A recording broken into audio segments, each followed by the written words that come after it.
الحمد لله نحمده ونستعينه ونستغفره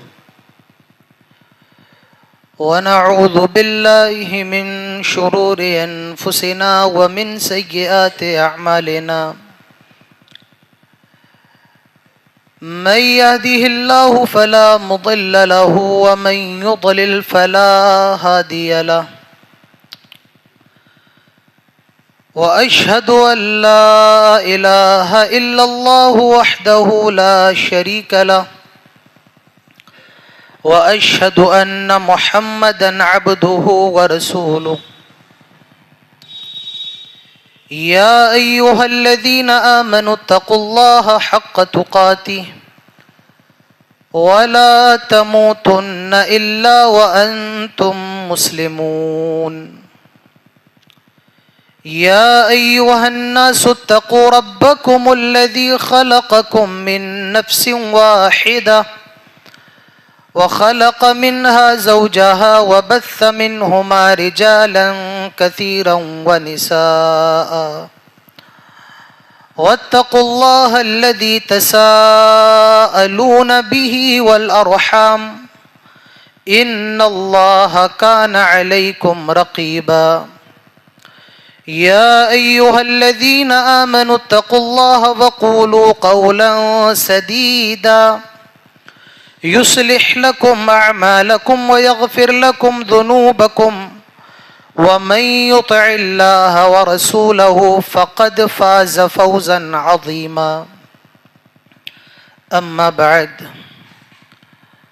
أما بعد فإن خير الحديث كتاب الله وخير الهدي هدي محمد صلى الله عليه وسلم وشر الأمور محدثاتها وكل محدثة بدعة وكل بدعة ضلالة وكل ضلالة في النار أعوذ بالله من الشيطان الرجيم بسم الله الرحمن الرحيم قاف والقرآن المجيد بل عجبوا أن جاءهم منذر منهم فقال الكافرون هذا شيء عجيب أإذا متنا وكنا ترابا ذلك رجع بعيد قد علمنا ما تنقص الأرض منهم وعندنا كتاب حفيظ بارك الله لنا ولكم في القرآن الحكيم وقال الله تعالى في موضع آخر أعوذ بالله من الشيطان الرجيم بسم الله الرحمن الرحيم يا أيها الذين آمنوا من يرتد منكم عن دينه فسوف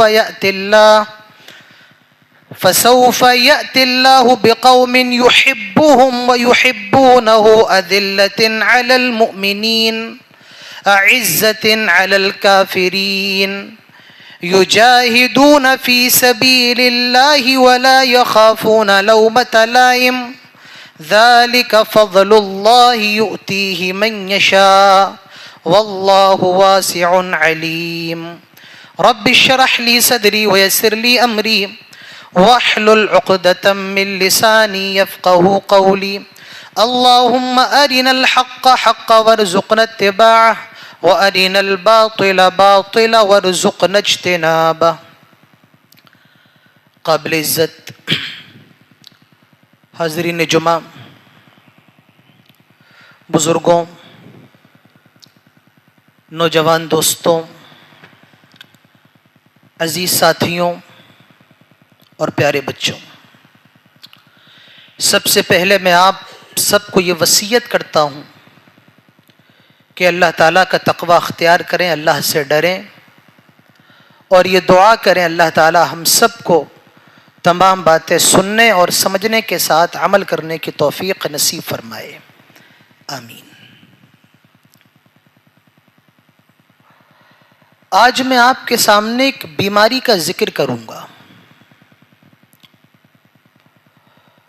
اور وہ بیماری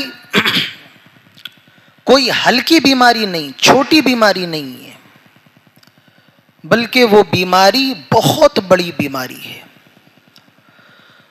اور اس بیماری کا تعلق ہمارے جسم سے نہیں ہے، بلکہ اس بیماری کا تعلق ہمارے ذہنوں سے ہے، اور وہ بیماری ہے لوگ کیا کہیں گے۔ سب سے بڑا روگ کیا کہیں گے لوگ، اور ہم سب کہیں نہ کہیں اس بیماری کا شکار ہیں کہ لوگ کیا کہیں گے۔ دو طریقے کے مسلمان ہیں۔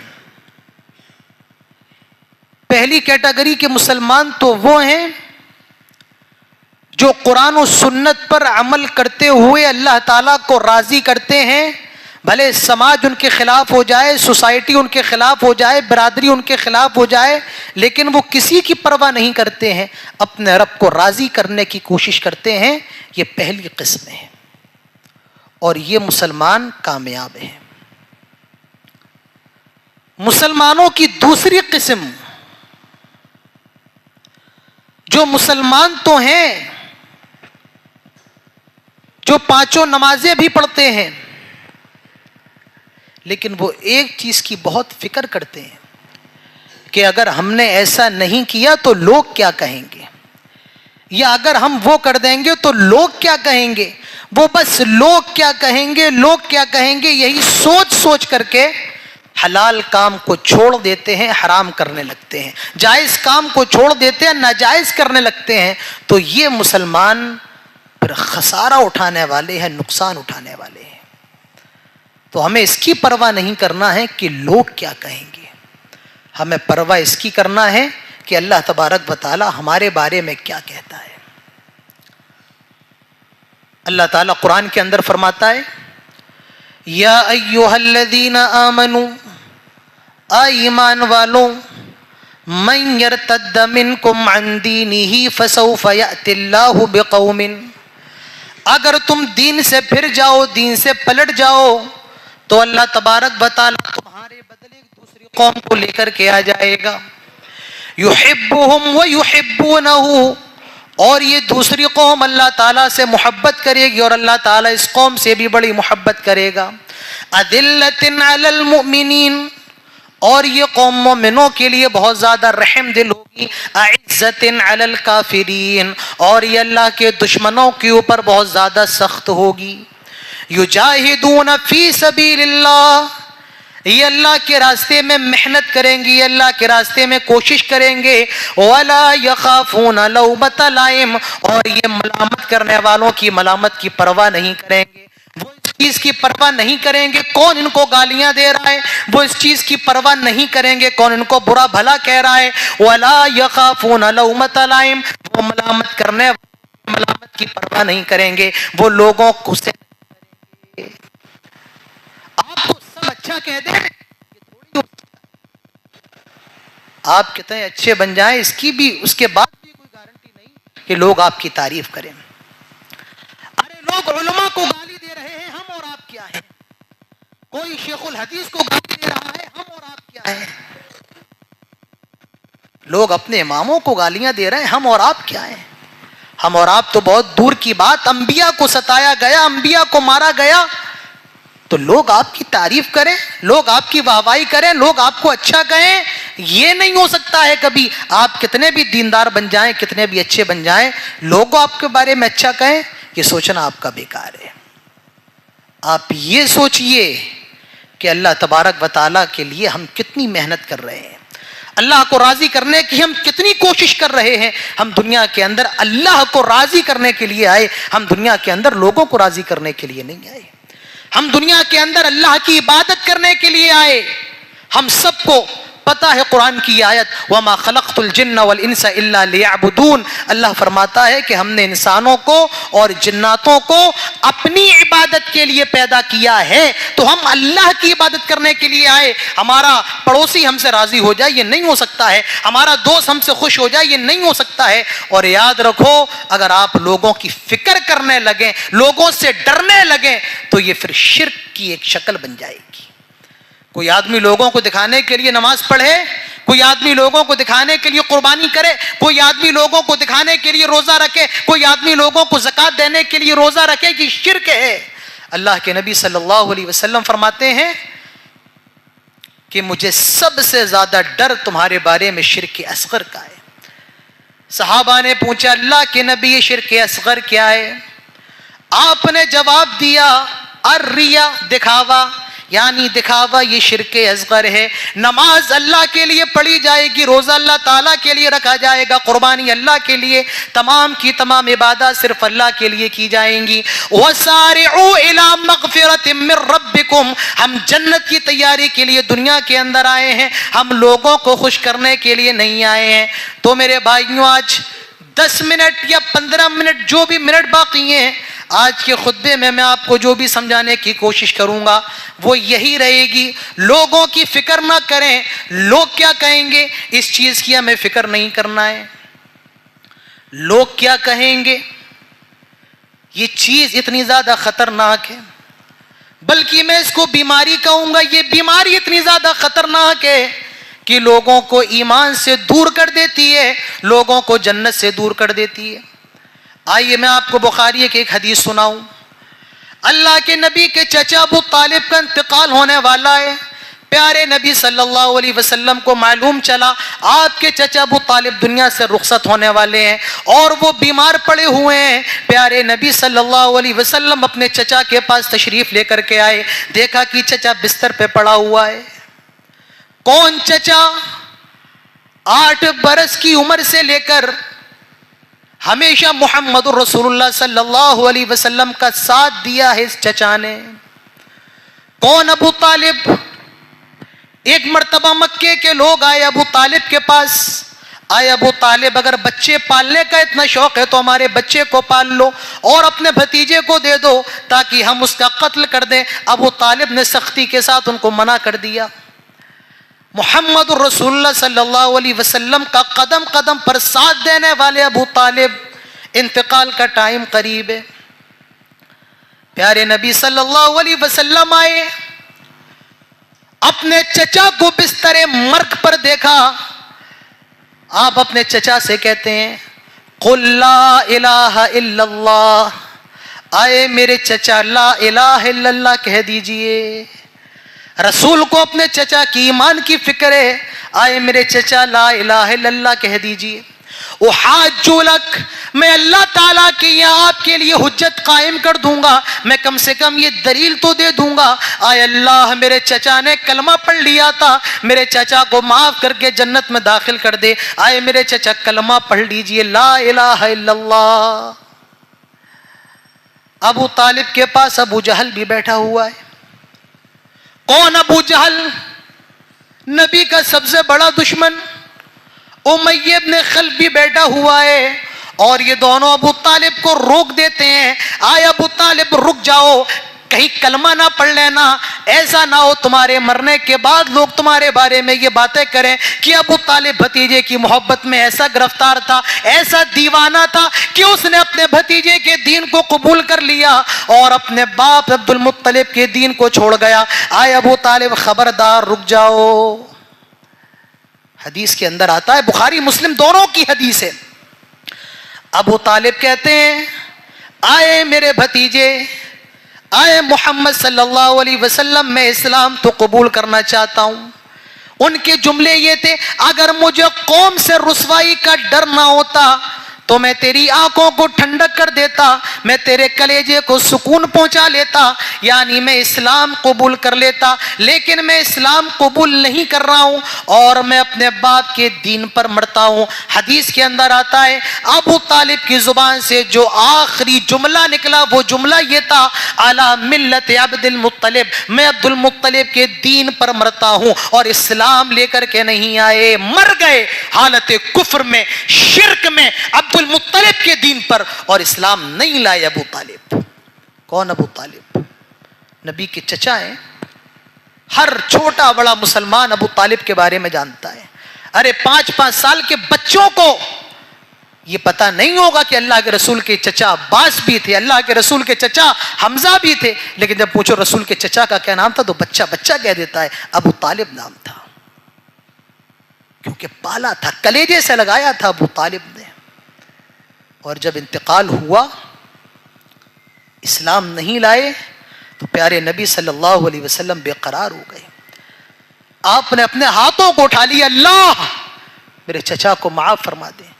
اللہ تعالیٰ فرماتا خبردار اپنے ہاتھوں کو نیچے کر لیں۔ کسی مومن اور کسی نبی کے لیے یہ جائز نہیں ہے وہ کسی مشرک کی سفارش کرے، آپ کا چچا حالت شرک پر مرائے، آپ اس کی سفارش نہیں کر سکتے ہیں۔ انک لا تہدی من احببت ولکن اللہ یہدی من یشاء، آپ جسے چاہے ہدایت دے دیں، ایسا نہیں ہو سکتا ہے، بلکہ ہم جسے چاہتے ہیں ہدایت دیتے ہیں۔ اور پیارے نبی صلی اللہ علیہ وسلم کو مغفرت کی دعا کرنے سے بھی روک دیا گیا، خبردار اب ابو طالب کے لیے مغفرت کی دعا نہیں کر سکتے ہیں، آپ کسی مشرک کے لیے دعا مغفرت نہیں کر سکتے ہیں۔ یہ ابو طالب تھے۔ ابو طالب کہاں جائیں گے؟ جہنم کے اندر۔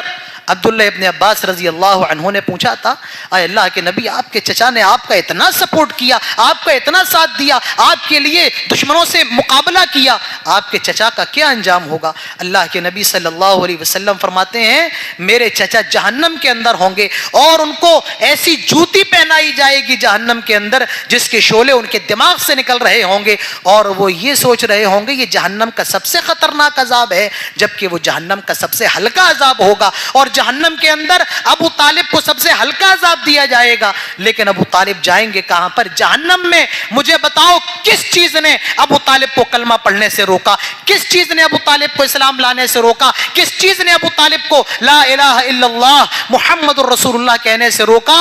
ایک چیز نے، اگر میں اسلام لے آیا، اگر میں نے کلمہ پڑھ لیا تو میرے بعد لوگ کیا کہیں گے؟ تو یہ ڈر جنت سے دور کر دیتا ہے، ایمان سے دور کر دیتا ہے۔ اب آئیے میں آپ کے سامنے ایک دوسری حدیث سناتا ہوں، اور یہ حدیث بھی اس سے بالکل ملتی جلتی ہے، ذرا غور سے سنیے گا۔ اللہ کے نبی صلی اللہ علیہ وسلم کی خدمت ایک یہودی لڑکا کیا کرتا تھا، کئی دن سے وہ نظر نہیں آیا۔ پیارے نبی صلی اللہ علیہ وسلم نے صحابہ سے معلوم کیا کہ وہ بچہ نظر نہیں آ رہا ہے، وہ یہودی لڑکا جو میری خدمت کیا کرتا تھا وہ مجھے نظر نہیں آ رہا ہے۔ صحابہ اکرام نے بتایا، آئے اللہ کے نبی وہ کئی دن سے بیمار ہے، اور بیماری کی وجہ سے وہ آپ کی خدمت کرنے نہیں آ پا رہا ہے۔ پیارے نبی صلی اللہ علیہ وسلم نے دیر نہیں کی، امام کائنات اس بچے کے گھر پر جاتے ہیں، اور وہ لیٹا ہوا تھا جس چٹائی پر، جس چارپائی پر، پیارے نبی صلی اللہ علیہ وسلم اس کے چہرے کے سر کے قریب جا کر کے بیٹھ جاتے ہیں۔ ذرا غور کرو، امام کائنات ایک یہودی بچے کی تیمارداری کرنے کے لیے جا رہے ہیں۔ آج ہمارے محلے کو، دوسرے محلے میں ہماری خالہ بیمار ہیں، ہم ان سے ملنے کے لیے نہیں گئے۔ ہمارے چچا ہاسپٹل کے اندر ہیں، گھر بھی آ گئے تب بھی ملنے کے لیے نہیں گئے، اور پیارے نبی صلی اللہ علیہ وسلم یہودی بچے کا حال چال لینے کے لیے اس کے گھر پہ چلے گئے۔ اللہ کے نبی نے دیکھا کہ وہ بچہ اپنی زندگی کے آخری مرحلے پر ہے۔ آپ اس بچے سے کہتے ہیں اسلم، آئے بچے اسلام لے کر کے آ جا، لا الہ الا اللہ کہہ دے۔ جیسے آپ نے ابو طالب سے کہا تھا اسلام لے آ، اس بچے سے بھی آپ نے ویسے ہی کہا کہ اسلام لے آ۔ اب یہ تو چھوٹا سا بچہ تھا، اب یہ اپنے باپ کی طرف دیکھ رہا ہے، باپ کی طرف، باپ بھی یہودی ہے، اللہ کے نبی نے اس کو اسلام کی دعوت دی ہے، یہ چھوٹا سا بچہ اسلام تو لانا چاہتا ہے لیکن اپنے باپ کی طرف دیکھ رہا ہے۔ باپ نے ابھی برملا کہہ دیا اطیع ابا القاسم، آئے میرے بچے، آج تو اپنے باپ کی فکر نہ کر بلکہ محمد کی بات مان لے، قاسم کے باپ کی بات مان لے صلی اللہ علیہ وسلم۔ اور وہ بچہ اسلام لے کر کے آ گیا، اس نے کلمہ پڑھ لیا، اور جیسے ہی وہ کلمہ پڑھ کے فارغ ہوا، اسلام لا کر کے فارغ ہوا، اس بچے کا انتقال ہو گیا۔ اللہ کے نبی صلی اللہ علیہ وسلم فرماتے ہیں الحمدللہ الذی انقذہ من النار. تمام تعریف اللہ تعالیٰ کے لیے جس نے اس بچے کو جہنم کی آگ سے بچا لیا, کیونکہ اس نے فکر نہیں کی کہ لوگ کیا کہیں گے. لوگوں کی فکر کو بالائے طاق رکھا, اسلام لے آیا. اللہ کے نبی نے جنت کی گارنٹی دے دی ہے, اور ابو طالب نبی کے چچا ہو کر کے اسلام نہیں لائے, جہنم کے اندر. اور کس وجہ سے؟ صرف ایک چیز کی وجہ سے, اگر میں اسلام لے آیا تو لوگ کیا کہیں گے. اب اس موضوع کو اور کھولنے کی مجھے ضرورت نہیں ہے. لوگ کیا کہیں گے, یہ کتنا خطرناک مرض ہے. ان دونوں واقعات سے اس کی سنگینی ظاہر ہو جاتی ہے. لوگ کیا کہیں گے, یہ کتنی خطرناک چیز ہے. اور ہم سب کہیں نہ کہیں اس بیماری کے اندر شکار ہیں.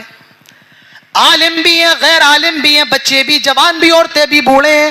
مولانا صاحب کرنا تو نہیں چاہتا ہوں, دل تو نہیں کہتا ہے, لیکن اگر نہیں کریں گے تو لوگ کیا کہیں گے. میرے بھائیوں, جو آدمی اس فکر سے آگے نکل گیا کہ لوگ کیا کہیں گے, وہ دنیا میں بھی کامیاب ہے اور آخرت میں بھی کامیاب ہو جائے گا. اور جو اس چیز کی فکر میں لگا رہا, وہ لوگ کیا کہیں گے, دنیا کے اندر بھی خسارہ ہی خسارہ ہے, اور جنت میں اس کے لیے بربادی, دنیا اور آخرت میں اس کے لیے ہلاکت انتظار کر رہی ہے. لوگ کیا کہیں گے. حضرت بلال نے اس کی فکر نہیں کی کہ لوگ کیا کہیں گے.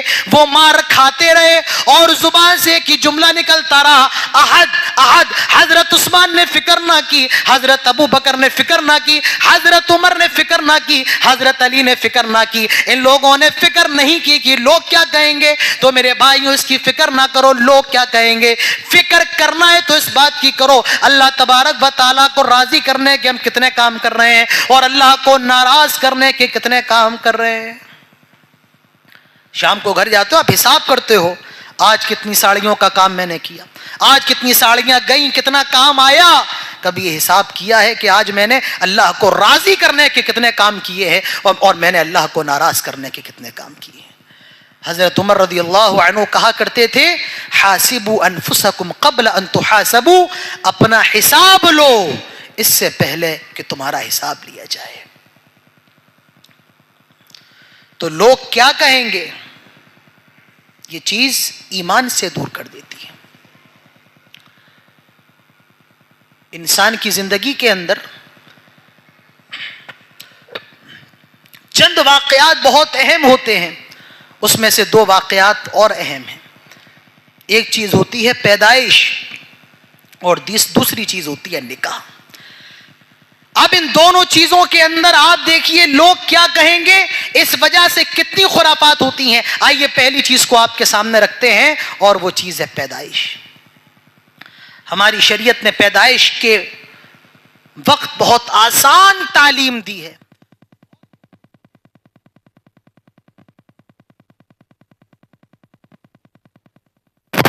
اس کا عقیقہ کر دو اور اس بچے کا اچھا سا نام دو. عقیقے کا مطلب کیا ہے؟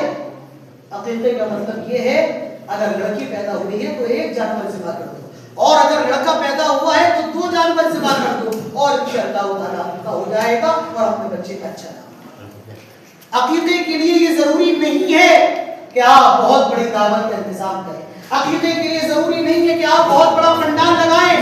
آج حالات کیا ہے, بچہ پیدا ہوا, 7واں دن بھی آ گیا, لیکن مولانا صاحب ہماری بہو ابھی بڑھتی ہے, اور اگر عقیقہ کر دیں گے تو دعوت کیسے ہوگی؟ ہمیں لوگوں کی دعوت بھی تو کرنا ہے. میرے بھائیوں, دعوت کرنا ضروری نہیں ہے, 7ویں دن عقیقہ کرنا سنت موقدہ ہے. عقیقے کا مطلب جانور لاؤ, کاٹ دو, گوشت بانٹ دو, کھلالو, ہو گیا عقیقہ. دعوت ضروری نہیں ہے. لیکن مولانا صاحب اگر دعوت نہیں کریں گے تو ہمارے رشتے دار کیا کہیں گے, اس ڈر سے آدمی ایک سنت موقدہ کو چھوڑ دیتا ہے, اور بعد میں 14 دن کے بعد, 15 دن کے بعد, مہینے کے بعد پھر وہ عقیقہ کرتا ہے. عقیقہ تو ہو جائے گا, لیکن جو سنت عقیقہ 7ویں دن کا عقیقہ ہے وہ عقیقہ نہیں ہو پائے گا. تو لوگ کیا کہیں گے, یہ فکر اتنی خطرناک ہے کہ ایک سنت موقدہ سے آدمی محروم رہ جاتا ہے. اس کے بعد ناموں کا مسئلہ اور زیادہ ہے. ایسا نام بتائیے کہ پورے گاؤں کے اندر نہ ہو, ایسا نام بتائیے کہ پورے علاقے کے اندر نہ ہو, ایسا نام بتائیے بولنے میں بھی اچھا. اللہ کے نبی صلی اللہ علیہ وسلم کے دادا کا نام ابراہیم تھا، آپ کے جد امجد کا نام ابراہیم تھا. آج کسی کو بتاؤ کہ اپنے بچے کا نام ابراہیم رکھ دو تو باپ کہتا ہے مولانا صاحب داداؤں والا نام نہ بتاؤ. ابراہیم داداؤں والا نام؟ ارے پیارے نبی صلی اللہ علیہ وسلم نے اپنے بچے کا نام ابراہیم رکھا تھا. بچی کا نام مریم رکھ لو، زینب رکھ لو، عائشہ رکھ لو. مولانا صاحب کی پرانی عورتوں کے نام کچھ نہیں بتاؤ. آج نام کے معاملے میں بڑی پریشانی ہے. تو لوگ کیا کہیں گے اس کی فکر نہ کرو. اب آئیے دوسری چیز پر. وہ چیز کیا ہے؟ شادی. ہمیں پتا ہے کیا جائز ہے کیا حرام ہے. ہمیں پتا ہے کہ رسم جائز نہیں ہے. ہمیں پتا ہے کہ ہلدی کی رسم جائز نہیں ہے. ہر آدمی جانتا ہے. لیکن اگر ہلدی نہیں کی تو لوگ کیا کہیں گے؟ اور آج اس ڈر کی وجہ سے گھروں کے اندر ہلدیاں کھیلی جائیں. آج ایک بھابھی اپنے دیور کو ہلدی لگا رہی ہے، جس دیور کے بارے میں اللہ کے نبی صلی اللہ علیہ وسلم فرماتے ہیں دیور بھابھی کے لیے موت ہے. آج بھابھی دیور کو ہلدی لگا رہی ہے اور پھر بعد میں دیور بھی بھابھی کو ہلدی لگا رہا ہے. آج جیٹھی کو یہ ہلدی لگا رہی ہے، جیٹھی کو ہلدی لگا رہے ہیں. یہ مسلمان گھروں کی بات ہے، میں غیر مسلم گھروں کی بات نہیں کر رہا ہوں. آج شادی کے معاملات دیکھ لیجیے. کتنے نوجوانوں کو میں جانتا ہوں اور میں ایک بات کو ذمہ داری سے کہوں گا، آج کے اکثر نوجوان جو مسجدوں سے جڑے ہوئے ہیں ان کی یہی سوچ ہے کہ ہم بغیر جہیز کی شادی کر لیں گے. جہیز میں کچھ لیں گے لیکن سمپل نکاح کر لیں گے. لڑکے تو سمپل نکاح کرنے کے لیے تیار ہیں اور ان کی مانگ بھی نہیں ہے، اور اگر کوئی دیتا ہے تو وہ لینے سے بھی منع کر دیتے ہیں. لیکن لڑکی والے کہتے ہیں اگر ہم بغیر کچھ دیے اپنی لڑکی کو پیدا کر دیں گے تو سماج کیا کہے گا، سوسائٹی کیا کہے گی، اس لیے آپ کو جہیز کو لینا پڑے گا، اسی لیے آپ کو جہیز کو لینا پڑے گا. آج کتنے رشتے اسی وجہ سے بگڑ رہے ہیں. لڑکا تو بغیر جہیز کے کرنا چاہتا ہے لیکن لڑکی والے جہیز لینے پر مجبور کر رہے ہیں، صرف ایک وجہ سے کہ لوگ کیا کہیں گے. لڑکا والا کہتا ہے کہ 20 لوگ آئیں گے بارات کے اندر. لڑکی والا جواب دیتا ہے 20 لوگ آئیں گے، ہماری سماج کے اندر عزت کیا رہ جائے گی. آپ 200 لوگوں کو لے کر کے آئے، آپ 300 کو لے کر کے آئے. یہ بھی ایک نظریہ ہے کہ لڑکی والوں کی طرف سے بھی ڈیمانڈیں ہو رہی ہیں اور لڑکی والے زبردستی جہیز دے رہے ہیں، صرف اس وجہ سے کہ لوگ کیا کہیں گے. جائیداد بک رہی ہے، آدمی لون لے کر کے شادی کر رہا ہے. پہلے کے وقت میں محلے میں ٹینٹ لگ کر کے کھانا ہو جاتا تھا، ہو گئی شادی. کسی کی چھوٹی سی زمین خالی ہے، ٹینٹ لگ گئے، ولیمے کا کھانا ہو گیا. آج تو لاکھوں کا میرج ہوم لیا جاتا ہے، پھر اس کے بعد ڈیکوریشن بھی لاکھوں کی کروائی جاتی ہے. باپ کے پاس اتنا پیسہ نہیں ہے، اب وہ بینک سے لون لے گا یا اپنی زمین کو جائیداد کو بیچے گا. اگر اس نے شادی میں میرج ہوم نہیں لیا تو لوگ اس کے بارے میں کیسی کیسی باتیں کریں گے. میرے بھائیوں آج آدمی اپنی جائیداد بیچنے کو تیار ہے، آج اپنی آدمی حرام لون لینے کے لیے تیار ہے. کس وجہ سے؟ صرف اس وجہ سے کہ لوگ کیا کہیں گے اگر ہم نے ایسا نہیں کیا. اور شادی کے موضوع پر میں ایک بات اور کہنا چاہتا ہوں.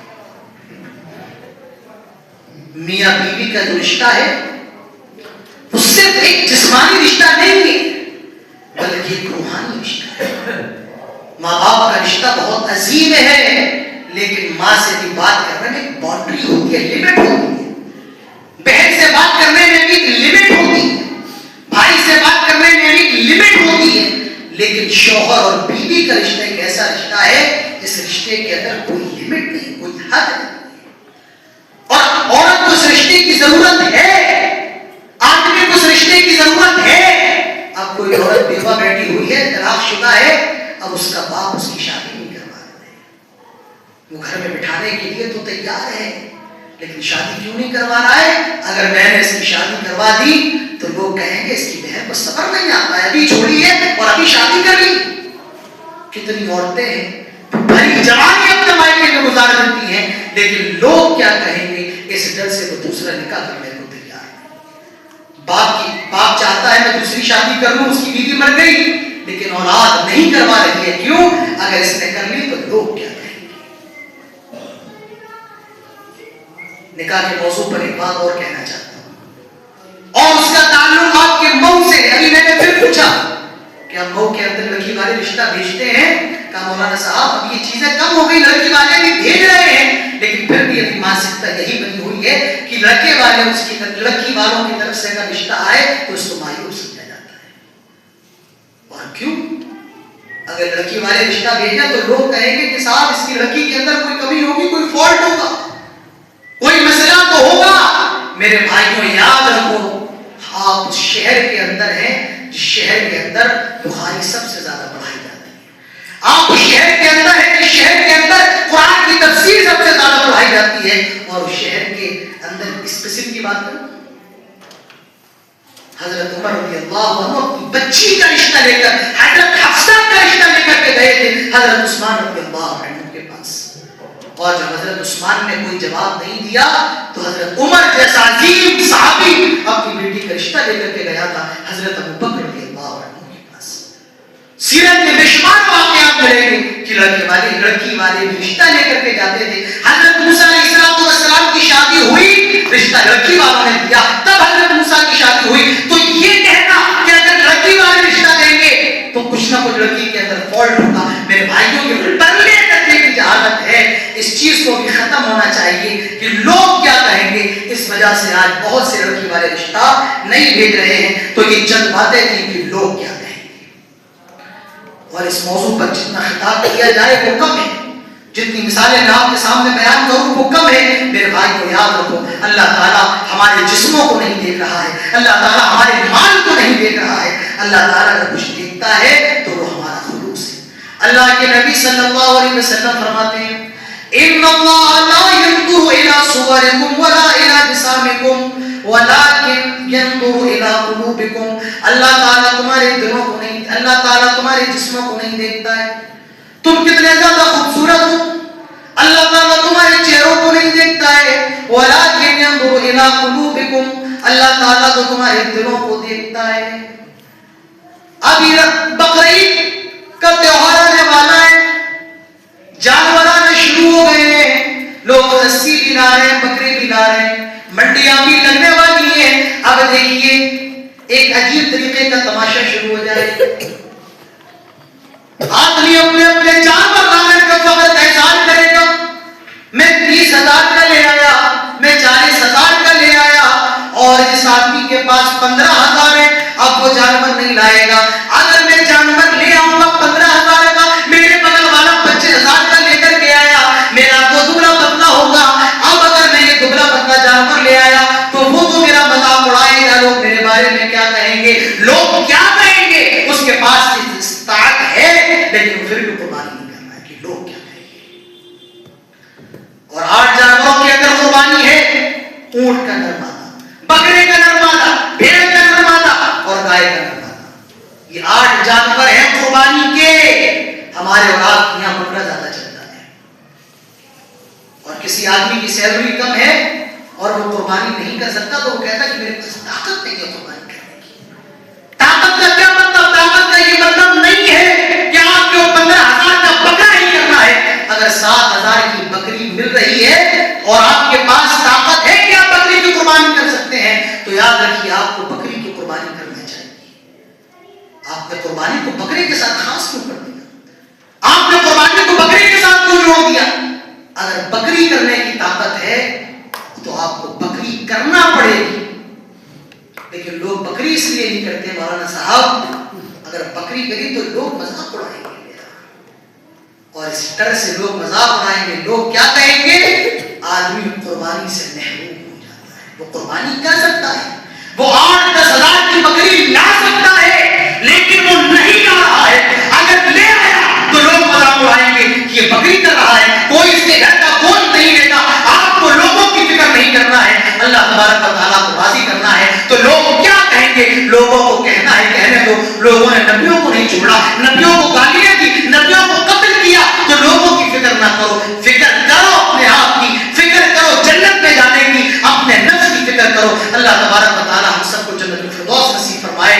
لوگ کیا کہیں گے، یہ آخری جملہ سن لو، انشاءاللہ پھر بات ختم کرتا ہوں۔ لوگ کیا کہیں گے، لوگ زندگی بھر تو آپ کو برا کہیں گے، اور جب آپ مر جائیں گے تو لوگ بس اتنا کہہ دیں گے اِنَّ لِلَّهِ وَإِنَّا إِلَيْهِ رَاجِعُونَ، اور اس سے زیادہ لوگ کچھ نہیں کہیں گے۔ تو اللہ تعالیٰ سے دعا کریں اللہ تعالیٰ ہم سب کو ایسے اعمال کرنے کی توفیق نصیب فرمائے جس سے اللہ تعالیٰ راضی ہو جائے۔ اللہ تعالیٰ ہم سب کو نماز کی پابندی کرنے کی توفیق نصیب فرمائے۔ اللہ تعالیٰ ہم سب کو خلوص کے ساتھ صدق دل کے ساتھ قربانی کرنے کی توفیق نصیب فرمائے۔